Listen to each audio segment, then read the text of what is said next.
The rain fell softly that December afternoon, washing over the city with a melancholy that only the end of the year could bring. Cars piled up in long lines, their windows fogged, headlights shimmering in the puddles. In the middle of the intersection, one small figure stood out. A little girl, no older than 7, holding a makeshift bouquet of red roses wrapped in newspaper. Her clothes were worn, her shoes soaked, but her eyes held a sweet, brave light. She moved from car to car, offering the flowers with a shy smile. Some ignored her, others waved her off in a rush. But she didn't falter. Her gesture wasn't about selling. It was about hope. When the light turned red, she ran up to a sleek black sedan with tinted windows. She tapped gently on the passenger window, not demanding, just delicate. The glass lowered slowly, revealing a man in a suit with serious features and a distant gaze, likely more wrapped up in his own thoughts than in anything happening around him. The girl raised a single rose with both hands, as if offering a treasure.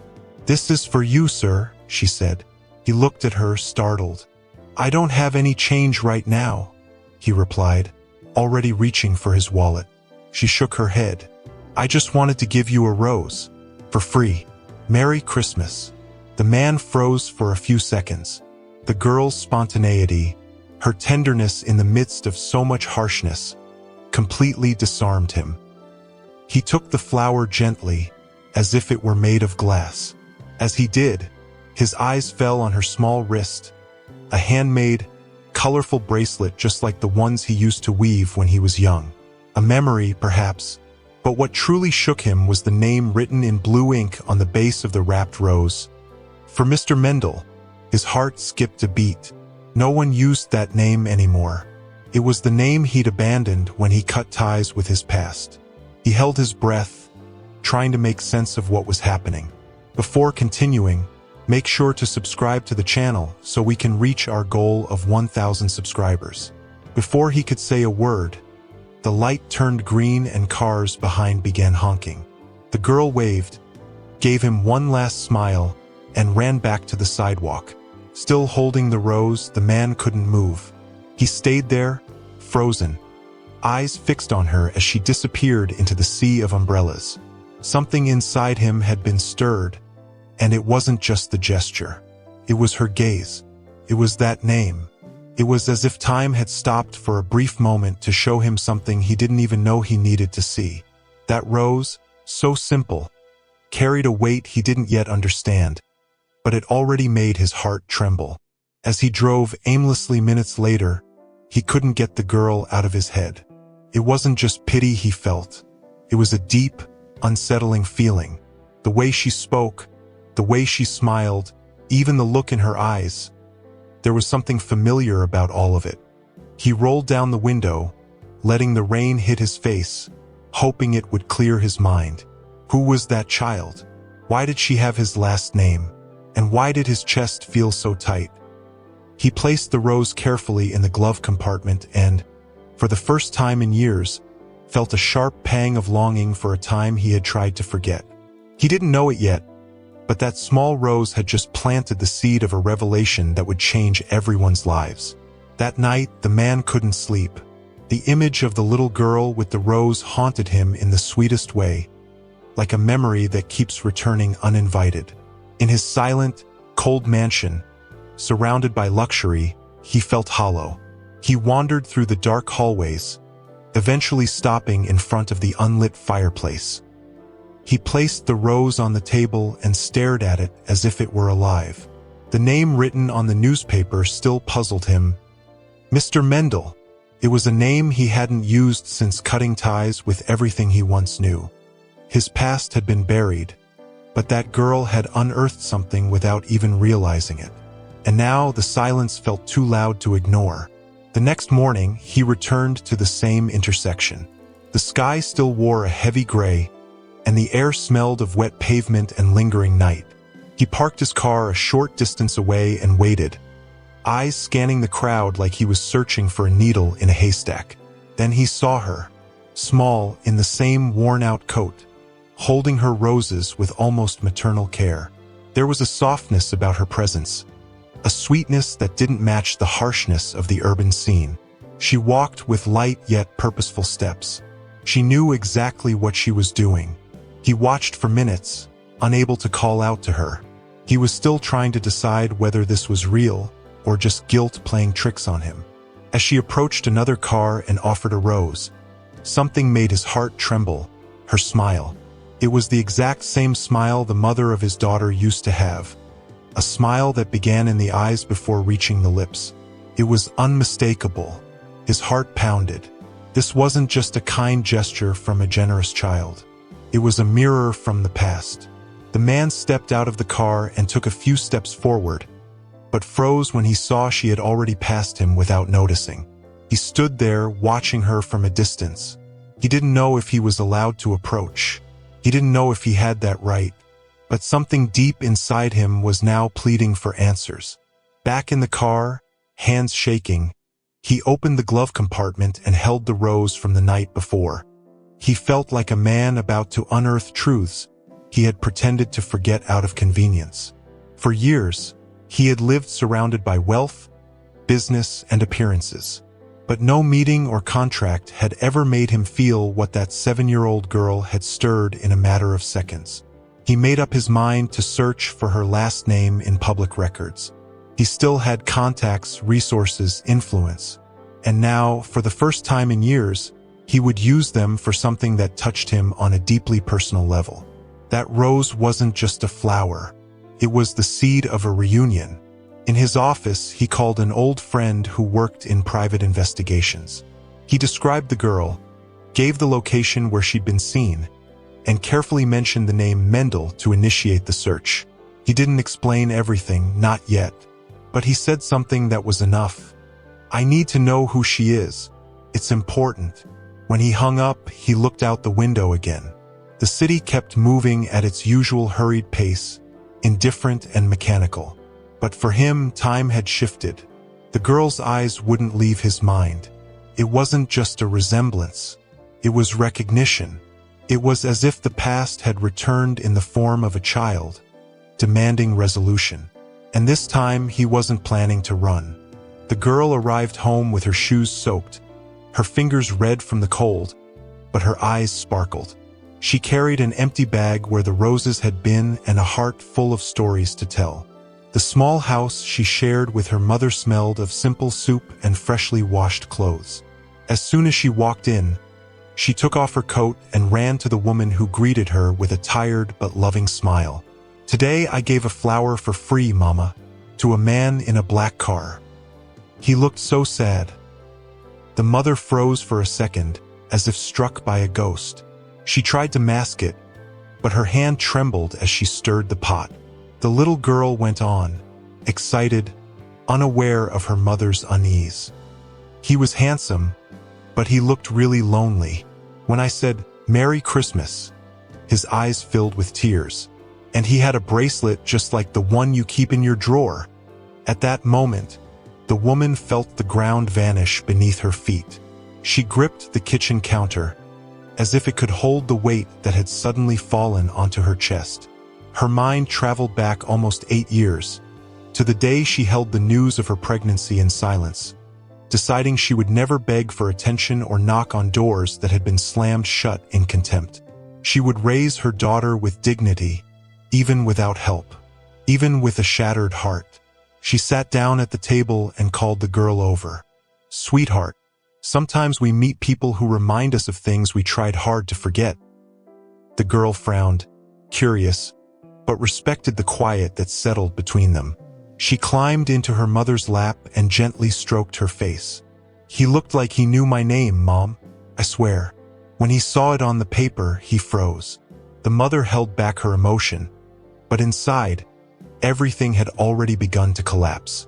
She knew exactly who that man was. She knew that sooner or later, the past would return, but she never imagined it would come through the innocent hands of her daughter, offering a rose. When the girl went to sleep, wrapped in worn-out blankets that still held warmth and love, the mother remained on the couch, staring at an old wooden box.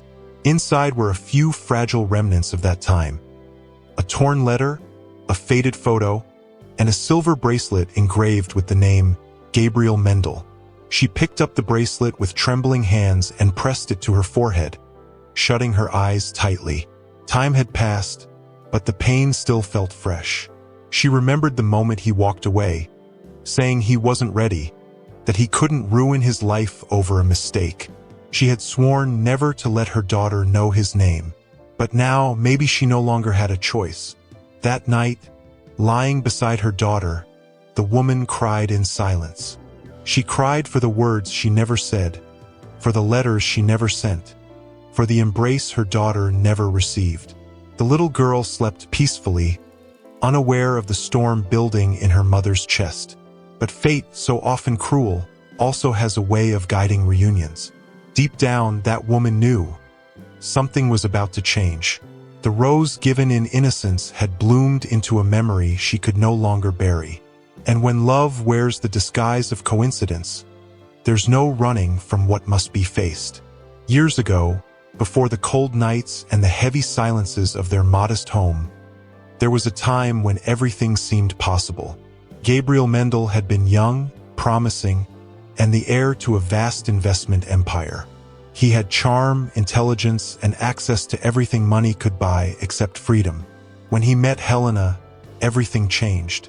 She was simple, determined, and full of life. She worked at a cafe near the university, and Gabriel, much to his parents' disapproval, fell in love with her. For months, they lived a hidden romance, built on love notes, late-night coffees, and long walks by the lake. But the real world wasn't far behind, and it eventually came knocking. When Helena found out she was pregnant, she hesitated to tell him. She knew he came from a ruthless world where appearances mattered more than feelings. But the love she felt gave her hope. And when she finally told him, she expected fear, but not abandonment. Gabriel was shocked, and within days, without so much as a proper goodbye, he vanished. All she received was a cold note saying he couldn't ruin his life. The pain of rejection was unbearable.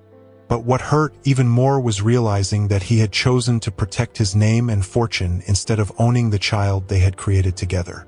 From that moment on, Helena made a decision. She would raise her daughter alone, with no visible resentment, but with a silence that screamed from within. She moved to a new neighborhood, severed old ties, and even changed her daughter's last name. She never meant to lie, only to protect. In those first months, she cried every night. She wrote letters she never sent. Long, heartfelt letters, sometimes angry, sometimes tender, but always full of longing. She kept them in a wooden box, along with the silver bracelet he had once left on her nightstand. The same bracelet her daughter had now seen on the wrist of the man in the car. Time hadn't erased the memories, it had just pushed them to the back of her soul. But now, with that unexpected encounter, the past was knocking like a visitor demanding to be seen. Gabriel, meanwhile, went on with his life under his family's strict watch. He was groomed to take over the empire, swallowing his guilt like a man forced to chew on stones. He tried to erase Helena from his mind, but she lingered in the details. In the background music of a restaurant, in the laughter of a stranger, in the way sunlight filtered through a window. He never loved again, never truly opened his heart. He built walls around himself, reinforced with titles, meetings, and financial decisions. But all of that came crashing down the moment he saw that little girl, with the same eyes that once made him lose his way. In that moment, without knowing it, life was giving him a second chance. For Helena, the dilemma was cruel. Part of her wanted to protect her daughter from any potential hurt. Another part knew that maybe, just maybe, it was time to let her know the truth. But how could she trust a man who had abandoned them? How could she allow him near without destroying everything she had fought so hard to build? Still, something deep within her whispered that it was time to face what had been left behind. Because her daughter had already touched a heart she once knew all too well. And because sometimes, destiny doesn't come back by accident. It returns to mend what was broken, or to show that even late, love can ask for forgiveness. In the days that followed, Gabriel couldn't focus on anything else. Meetings felt dull, reports seemed meaningless, and even the flattery of his staff felt hollow. The name Mendel, written on that rose, continued echoing in his mind like an open wound he had long pretended wasn't there. The girl's smile, her gentle way of offering the flower, and above all, the light in her eyes, every part of it pulled him back to a memory he'd avoided for years. He couldn't deny it anymore. That child had awakened something deep within him. Doubt, longing, guilt, and a growing suspicion that whispered louder with every passing day. Without telling anyone, Gabriel sought out a trusted private investigator. Someone discreet, skilled at moving through the shadows without kicking up dust. He provided the few details he had: the spot where he met the girl, the approximate time, and the name she had mentioned, Mendel. He didn't explain why. He simply said he needed to know who she was, where she lived, and who her mother was. The detective, though curious, accepted the job. That same night, Gabriel returned to the place, this time on foot, blending in with everyday people, as if walking among the city's anonymous faces might help him feel the girl's presence once more. He hoped to see her. He needed to see her. But she didn't show up. Not that day. Not the next. Each absence deepened his sense of despair. Gabriel began to wonder if fate had offered him a second chance he wasn't ready to take. He wandered the streets like a man searching for his own soul. The man who had always had everything under control now found himself at the mercy of uncertainty. He thought about Helena. Did she hate him so much that she hid their daughter? Had she told the girl he was dead? Or maybe she had never even spoken his name. The lack of answers weighed heavier than any possible truth. Deep down, he knew he wasn't just looking for a child. He was trying to find a part of himself he had left behind. 3 days later, the detective returned with the first leads. A neighbor reported seeing a little girl selling roses, always accompanied by a young woman who seemed to be her mother. They lived in a modest apartment building in a distant neighborhood. They didn't own a car, but the girl attended a nearby public school. Everything lined up. Gabriel felt a lump in his throat as he looked at the photo the investigator had brought. It was her. The same girl with that wide, open smile, carrying a small basket of improvised flowers. Behind her, a woman with tied-back hair, a tired expression, and a proud posture. Helena. He knew instantly, and everything he had tried to bury now surged up with brutal force. Gabriel held the photo in his trembling hands, as if it were a fragile treasure. That was the daughter he had never known. That was the woman he had walked away from. And now, unsure where to begin, he felt the urgency to make amends for what time hadn't forgiven. But he also felt fear. Fear of being rejected. Fear that it was too late. Fear that he had no right to claim any part of a life that had continued without him. Still, something compelled him. A quiet certainty that he had to try. Not out of pride. Not out of guilt. But out of love. A love that had long been dormant, but never forgotten. It took Gabriel 2 days to gather the courage to go to the address the detective had given him. He parked several blocks away and walked through the narrow streets with slow, almost reluctant steps. He felt out of place in that humble neighborhood, with its low walls and open windows. The sound of children playing and the smell of simple meals wafting from nearby homes. Everything felt worlds apart from the life he knew. He stopped in front of a small building with a worn-out facade and faded number. Looking up, he saw a half-open window. For a moment, he imagined his daughter looking out at the world, unaware that her father was standing below, hesitant, about to knock on a door he had closed years ago. He climbed the stairs like a man ascending a mountain, heart heavy and knees unsteady. He knocked on the door and waited. When it opened, it was as if time stood still. Helena stood in front of him. Her hair was darker, her face thinner, but her eyes were exactly the same. She recognized him the moment their eyes met, and she didn't say a word. She simply closed the door slowly, without hesitation. Gabriel stood frozen, stunned. He knocked again. "Helena, please." The door opened again, this time with force. "You have no right to be here," she said, her voice shaking but firm. "Not after everything." He tried to speak, but swallowed hard. He was standing face to face with his greatest debt. Helena didn't invite him in, but she didn't shut the door again either. It remained halfway open, just like her heart. "I saw your daughter, Helena," he said at last. Her eyes shut tightly when she heard those words. "She gave me a rose, and I felt." His voice cracked between phrases. "You have no right to feel anything," she cut in sharply. "You chose to walk away. You left a life behind. A life I held together by myself, with pain, with fear, with dignity." Gabriel lowered his head. There was no defense. The silence between them was thick and heavy. He reached out, but she stepped back. "What do you want now? To come in, take a look, and walk away again?" In the next room, the little girl heard familiar voices, though she couldn't make out the conversation. She got up quietly, barefoot, and crept to the slightly open door.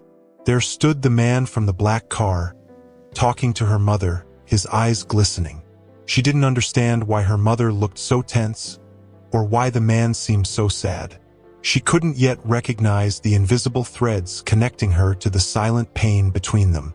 She just watched, sensing that something about this moment mattered, though she couldn't name it. Meanwhile, Helena took a deep breath and said, "If you really want to fix anything, start by asking for forgiveness. But not from me. Ask your daughter. You owe her the truth." Gabriel felt as if he'd been struck, but he didn't respond with pride. He looked Helena in the eyes, letting his tears fall freely. "I didn't come here looking for redemption or easy forgiveness. I came because, for the first time, I truly understand what I lost." She hesitated. There was a raw sincerity in his pain. "If you really want to be part of her life, Gabriel, understand this. It won't be on your terms. It'll be on hers, and you'll have to earn it." She slowly closed the door, leaving him there with his head bowed and his heart exposed. For the first time, he felt the true weight of abandonment, not the one he caused, but the one he would now have to face. And he knew the path to his daughter would be long and painfully necessary. That night, the silence in the house felt heavier than ever. A light rain fell outside, and Helena sat at the kitchen table, motionless, staring at a cup of tea gone cold. The encounter with Gabriel had reopened wounds she thought had long since healed. In the bedroom, her daughter watched her with a mixture of curiosity and unease. She knew something had happened, something big. It wasn't the first time she'd seen sadness in her mother's eyes, but this time, it was different. It felt as if the past had barged into the present without warning. Feeling the weight of the mystery, the girl curled up under the covers, trying to understand. Hours later, when the house was deep in the quiet of night, the girl got up carefully. She walked to her mother's old wardrobe, the one that was always kept locked. But that night, either by accident or as a silent release, had been left slightly ajar. Inside, she found a weathered wooden box, its lid etched with delicate carvings. It was light to carry, yet heavy with years. With small hands and quickened breath, she brought it to the middle of the bedroom and sat on the worn rug. When she opened it, she found folded letters, some black and white photos, and a small notebook with a blue cover, the diary. Her eyes sparkled with a mix of curiosity and fear. She turned the pages carefully, as if uncovering a secret. The notebook was filled with words written from the heart, accounts of sleepless nights, silent pain, and the hope that one day that man would return to watch his daughter grow up. On one page, there was a drawing of a crib, and next to it, a single sentence. She arrived, and he didn't. The girl didn't understand everything, but she felt it. She felt the abandonment, the absence. She could sense that someone important was missing. She kept reading until she came across an envelope that held a silver bracelet with a name engraved on it. Gabriel Mendel. Her eyes locked onto that name as if recognizing something she had never heard but somehow already carried within her. Slowly, her mind began to connect the dots. The man in the car, the bracelet on his wrist, the name written on the Rose's newspaper wrap, and now the same name etched into metal. It was too much to be just a coincidence. Her heart tightened, as if the world she knew was about to shift. She put the diary aside, clutched the bracelet, and with silent tears, crawled back into bed. She didn't fully understand what it all meant, but she knew it mattered, deeply. She fell asleep holding the object tightly, as if by doing so she could grip the invisible thread that tied her heart to the man who, for some reason, felt like more than a stranger. The next morning, Helena noticed the box had been moved. She walked into the room quietly, and there was her daughter, still sleeping, holding the bracelet in her fingers. Her heart sank. She knew that from that moment on, there was no way to keep hiding the truth. She sat beside her daughter and watched her peaceful face. For a moment, she wished she could freeze time, preserve her innocence. But she also knew that the longer the truth is postponed, the heavier it becomes. It was time to talk. Time to open the door she herself had locked years ago. And deep down, she knew the girl had already begun to understand, even without words. Because some bonds don't need explanations, only the courage to be embraced. In the days that followed, the girl began walking alone to the place where she had met the man from the black car. She told her mother she just wanted to explore the neighborhood a bit, but really, her heart was leading the way. She waited, not knowing exactly what for.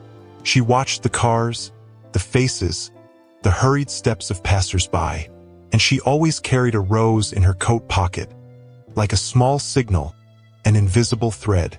Gabriel, on his end, also returned to the same spot. He parked discreetly and observed the street, eyes scanning the scene, his heart restless. Neither of them knew they were being led by the same longing, even though they came from such different places. It was on a warm Sunday afternoon that they met again. The girl was sitting on the sidewalk, playing with a dried leaf, when he parked across the street. The moment he saw her, an impulse took over. He couldn't hold himself back. He walked toward her slowly, heart pounding. She recognized him immediately, and her eyes lit up with a mix of surprise and quiet joy. "Hi, Rose man," she said, with the ease of someone unburdened by adult pain. Gabriel smiled, kneeling to be at her eye level. "Do you have flowers today?" She shook her head and pulled a single rose from her pocket. "Just this one, but it's a gift." They sat there on the curb, as if that moment belonged to another world entirely. Gabriel, unsure of what he could or should say, simply listened. The girl spoke about simple things: school, the neighbor's cat, the taste of potato soup. But there was a sweetness in her voice that touched him deeply. When she fell silent, she looked at him curiously and asked, "Do you know how to tell stories?" He chuckled softly. "I think so. I can try." And with the most disarming innocence, she replied, "Then tell me one. The kind that sounds real, even if it's made up." Gabriel nodded. He didn't know where to begin, but he knew that in that moment, he was being invited into a space he never imagined he'd be allowed to enter. And so he began. Once upon a time, there was a man who made a mistake and lost something very precious. For years, he pretended it didn't hurt, until one day, a little girl gave him a rose, and without even knowing it, she gave him back everything he thought he had lost. The girl watched him in silence, her eyes wide. She didn't understand everything, but something in that story reached her heart. "And what happened to the man?" she asked. Gabriel took a deep breath. He decided to do things differently. He decided to find that little girl again and try to be part of her story, even if it was too late. The girl smiled shyly and said, "Sounds like a real story."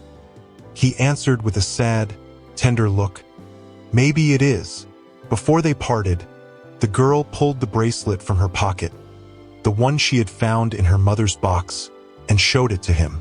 "Do you know this name?" Gabriel was stunned. He swallowed hard. He reached for the bracelet with reverence, as if reuniting with a piece of himself. "Yes, I know it." She didn't say anything else. She just slipped the bracelet back into her pocket and waved goodbye with a soft motion, as if she sensed that moment was the beginning of something bigger. Gabriel stood there, frozen, feeling the weight of what had just taken place. She didn't yet know who he was, but he knew who she was. And now, all that remained was to wait for the right moment, when truth would finally find its voice.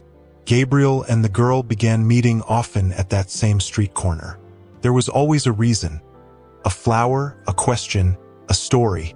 She loved to listen, and he was learning how to speak. It was as if, little by little, two hearts were learning to recognize each other in silence. One afternoon, she came running, excited, and asked, "Tell me more about the story of the man and the little girl." Gabriel hesitated, but he knew this was his chance to connect, without scaring her away. They sat beneath a tree, sunlight filtering softly through the leaves. He began in a low voice, almost like a prayer. After the little girl gave the rose, the man started to see her everywhere. As he spoke, Gabriel sank into his own regrets. He turned memories into metaphors, pain into parables. He told her that the man in the story started leaving little notes hidden near the girl's home, hoping to be noticed. He spoke of nights when the man wrote letters he didn't have the courage to send, and of the days when he watched from afar, not knowing how to say he had made a mistake. The girl listened closely, twirling the ends of her hair, as if absorbing every word in silence. "And the little girl?" she asked. Gabriel smiled gently. She started to feel like the story sounded a lot like hers, but she didn't know why yet. She then pulled a notebook out of her backpack and showed it to him. "I started writing too, like a journal. Some days I feel things I can't explain, like a kind of longing that doesn't have a name." Gabriel felt a lump in his throat. "Sometimes the heart knows things our minds haven't figured out yet," he replied. The girl pointed to a page where she had drawn a man and a girl with a rose between them. "Do you think they'll really find each other in the end?" He wanted to say yes. He wanted to shout it. But he simply said, "I think beautiful stories always find a way to come together." In the days that followed, she kept asking for new chapters of the story. And Gabriel, day by day, wove his truth into the fabric of the fairy tale. He told her the man started planting flowers along the path the little girl walked, that he left a notebook full of stories on a park bench, hoping she would find it, and that one day, the little girl said she felt like she'd known that man forever. At that part, the girl smiled. "Some people live in our hearts before we even know their names," she said with childlike wisdom. Gabriel nodded, his eyes misty. "And when we finally meet them, everything makes sense." That day, as they said goodbye, she gave him a hug. It was a spontaneous, natural gesture, but it ripped through Gabriel like nothing else. "Thank you for telling me such beautiful stories," she said. He responded, voice trembling, "They're your stories too, even if you don't know it yet." Then she ran off, disappearing down the sidewalk. Gabriel stood there, staring into the emptiness as if seeing his whole life reflected in his choices. The girl still didn't know she was his daughter, but he could no longer pretend he didn't love her. And inside him, a new story was beginning. The story of a man willing to wait as long as it took to be called Dad. That night, Helena noticed something different in her daughter's behavior. There was a quiet light in her eyes, as if she were keeping a secret, one that was both sweet and dangerous. During dinner, the girl brought up a question. "Mom, if someone from our life left, but came back many years later, would you forgive them?" Helena, surprised, slowly set her utensils down. "That would depend on the reason they left, and whether they were truly sorry." The girl nodded but didn't explain. She only said, Sometimes I feel like there's someone who knows me from the inside out, even if I'm not sure who they are." In that moment, Helena understood her daughter knew. Maybe not the details, but that deep childhood intuition had done what most adults fear. It brought the past face to face with the present. The next day, Helena took a deep breath and made a decision. It was time to tell the truth. She sat next to her daughter and pulled the wooden box from the wardrobe. "You've been through this, haven't you?" The girl hesitated, then slowly nodded, eyes cast down. Helena gave her a sad smile. "Then you already know part of the story." Her daughter looked up at her with a mix of tenderness and courage. "I know you were hurt, but I also know the man from the car isn't a stranger." Helena felt her heart break and rebuild at the same time. Her daughter wasn't angry. She was curious, open, and Helena realized this was the exact moment fate had been preparing all along. With a calm voice and eyes filled with tears, Helena told her everything. She spoke about the love she once had with Gabriel, the unexpected pregnancy, the abandonment, and the letters she never sent. She didn't hide the pain, but she didn't poison his memory either. "He made a mistake, honey, a big one, but the truth is he's real, and he's your father." The girl listened intently, clutching the bracelet in her fingers, as if she had been waiting for this moment all along. "And does he know I'm his daughter?" she asked. Helena took a moment before answering. "He does now, and he's been coming around for you, even if he hasn't had the courage to say it all yet." The girl didn't cry. She simply laid her head on her mother's lap, silent, as if that gesture alone said, "I'm ready." That same day, Gabriel made a decision of his own. He could no longer pretend he was just a storyteller. He felt he was betraying not only himself, but also the daughter who, without knowing the full truth, had already entrusted him with her heart. He wrote a simple letter.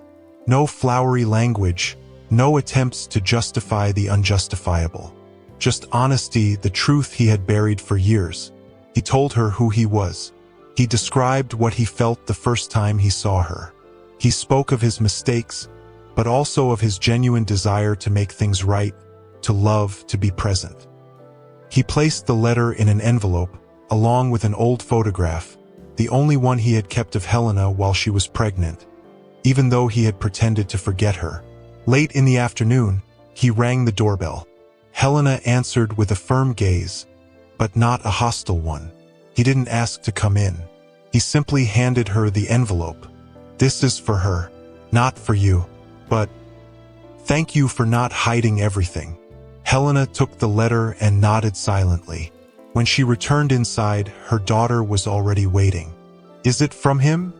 she asked. Her mother handed her the envelope without a word.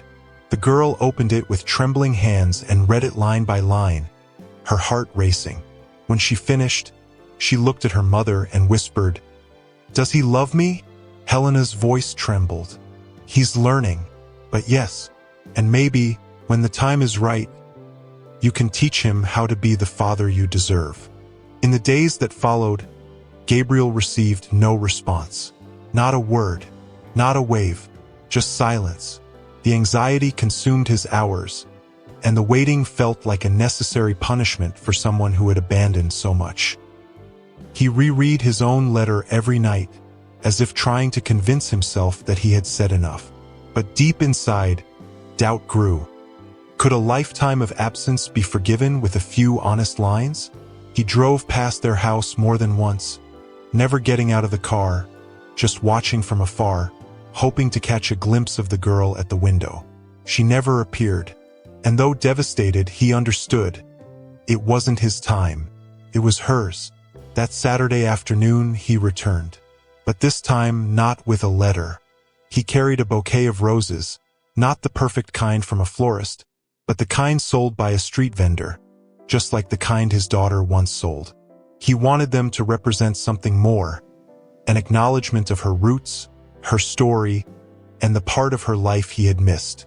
He rang the doorbell with a pounding heart. Helena opened it.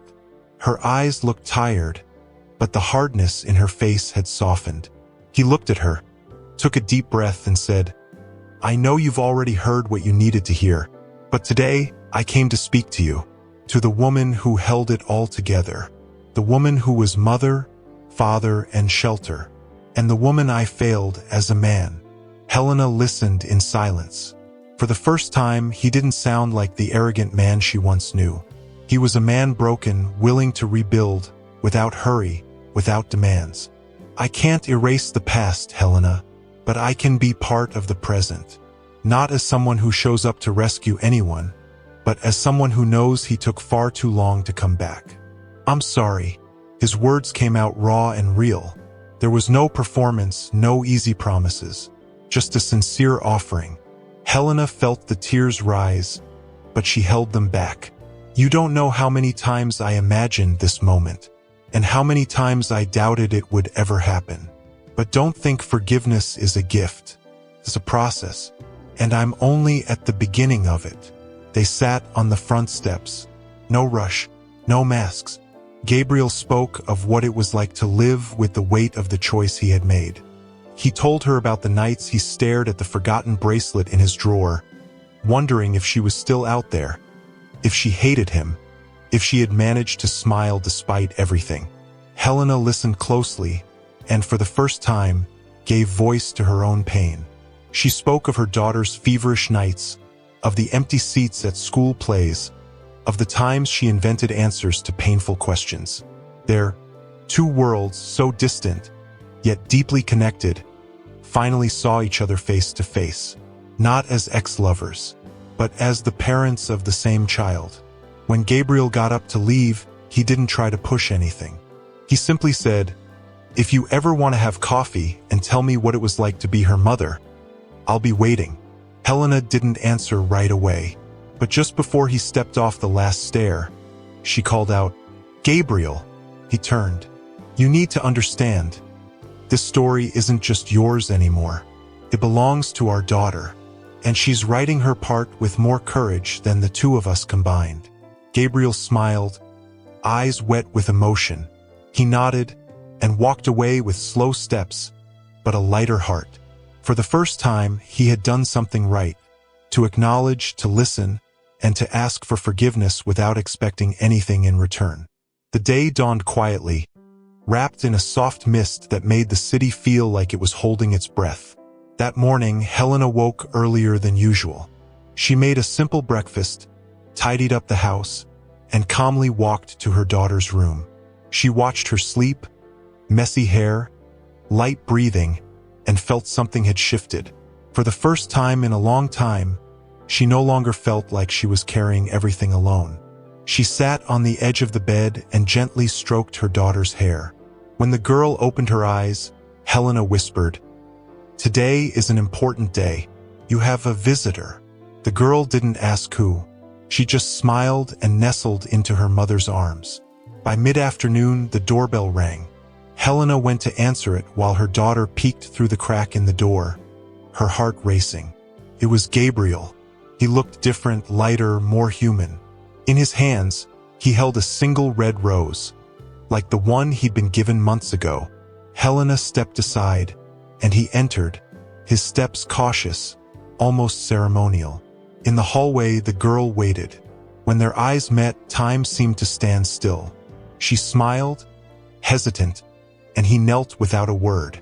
He held out the flower and said, his voice trembling, "This is for you, but this time it's not just to say thank you. It's real." She took the rose and smelled it gently.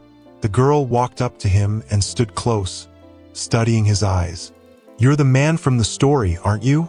she asked. Gabriel nodded, eyes full of tears. "And you're the girl who taught me that not all stories need a happy ending. Some just need a new beginning." She took a step forward and hugged him. A short hug, but intense. A hug filled with questions, but also acceptance.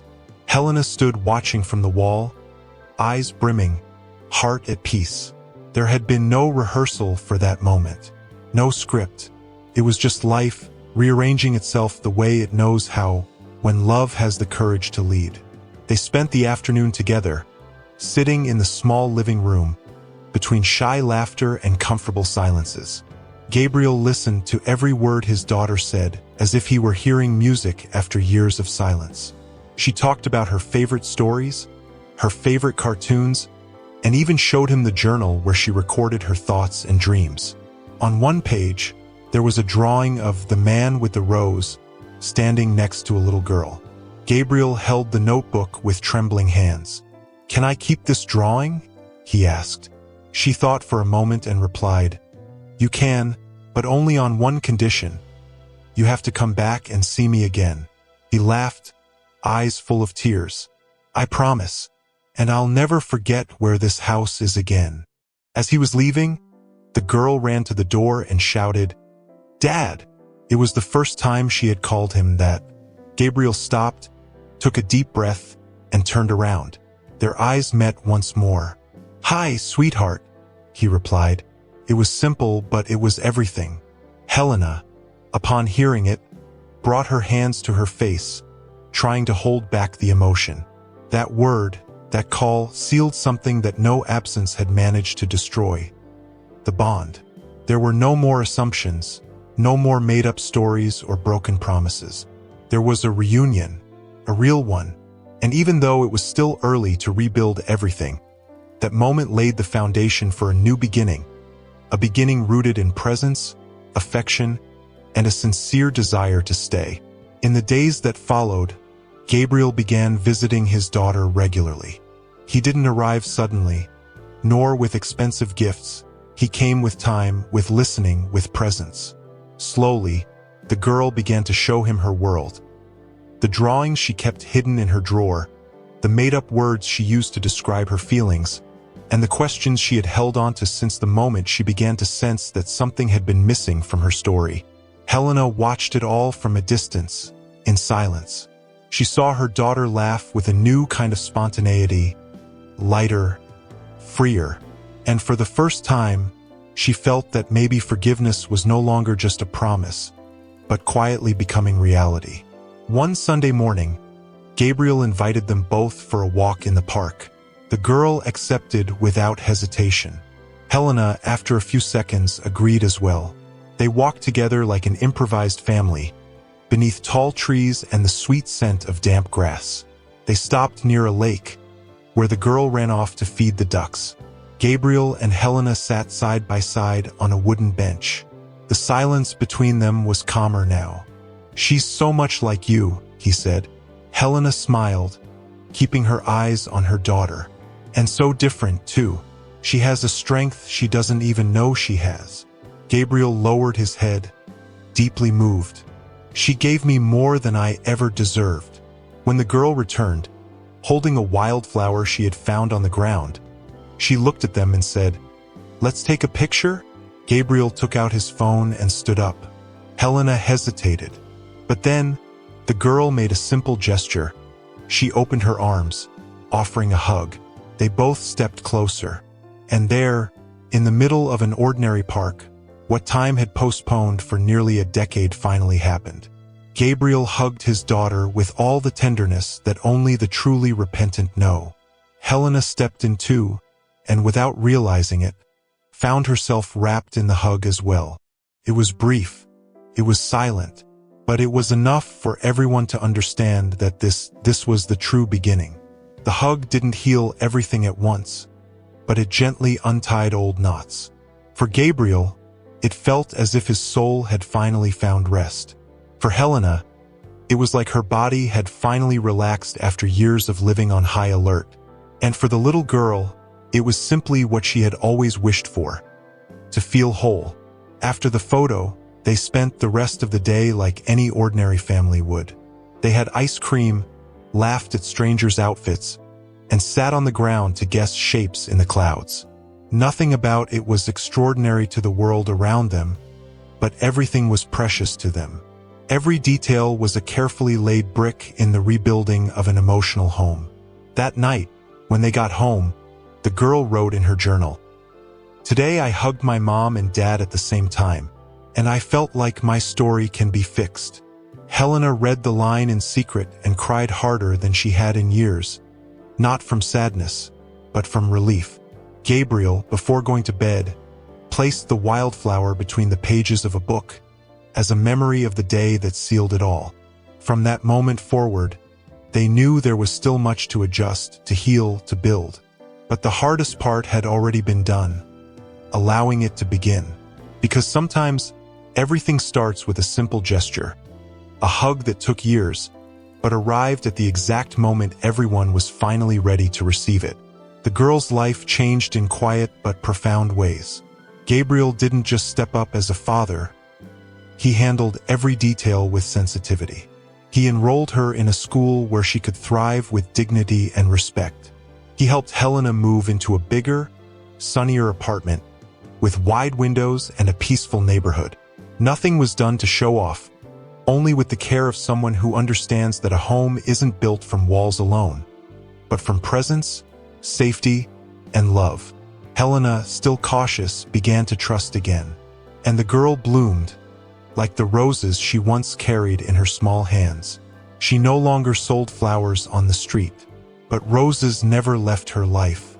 On some weekends, she would ask her father to take her to the same flower stand where he used to park his car. She'd choose them one by one with care, place them in a wicker basket, and walk the sidewalks with light steps. She didn't sell them, she gave them away.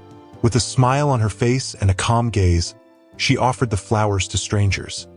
An elderly woman crying at a bus stop, a lonely man reading on a park bench, a child with scraped knees.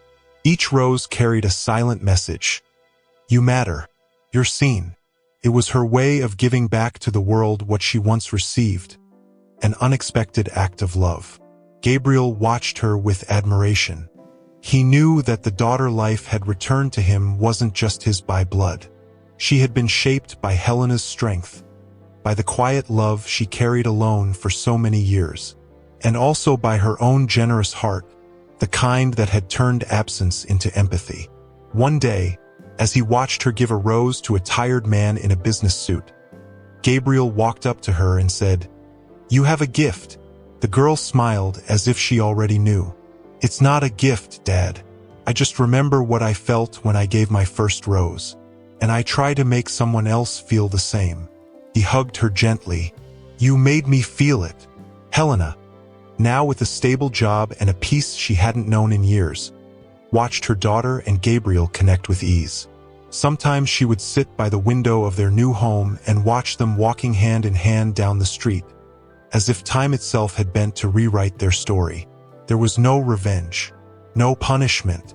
There was a new beginning, and she knew not every man who leaves comes back, but some do, and when they do, they learn that to love is to stay, to be present, to repair. Forgiveness doesn't erase the scars, but it can turn them into living memory, not of pain, but of resilience. And so, the little girl who once offered a rose without knowing she was touching her own father, now gave away flowers as symbols of gratitude.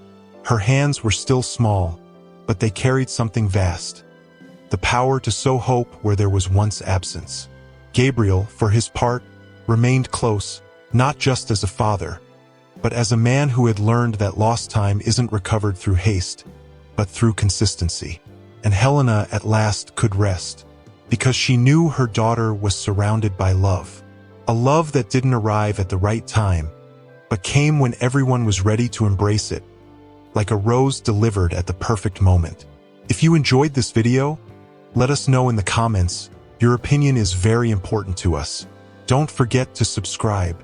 A big hug, and see you in the next video.